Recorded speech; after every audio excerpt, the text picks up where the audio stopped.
وزارت تندرستی هرما کردستان شوا چهارشنبه ده خوانیه ده آمارین 24 دمشمیرین در باز بوی بلاف کره و تیده پیکتنا 566 روشنوین ویروسا کرونای و 16 روشن جیان جزدان جراغ هنده.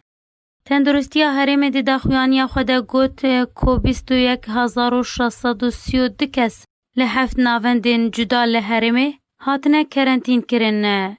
روح داخویانی وزارت ده هاتیه جی کو تست جبو 2500 کسان هاتیه کرنه و ده انجام ده 566 کس به ویروسا کرونای کتنه و ده انجام ده تست دا 566 کسان ارینی در کتیه 389 لحولره 54 لسلیمانیه 27 لریوبریا گرمیان 69 لپارزگاه دوکه 27 جی لپارزگاه حلبچه.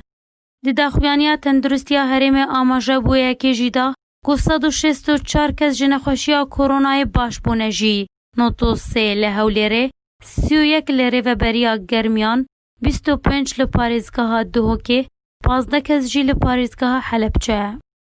هروها داخویانی تندرستی هرم تکزی لسرویه که جیکر که 16 روشن جیان جزدانی دی 24 دمشمیرین بوریده هاتنه تومار کرن. 9 لپارزگاه هولیره 3 لسلیمانیه و 1 روشی لریوبریا گرمیان 1 جی لحلبچه و 2 لدهوکه. لگوری آمارین داوین تندرستی هرما کردستانی هتانا هجمارا گشتیا پیکتین ویروسا کرونای لحرم گهشتیه 18766 کسان جوی هجماره 686 کس جیانا خوش دزدانه.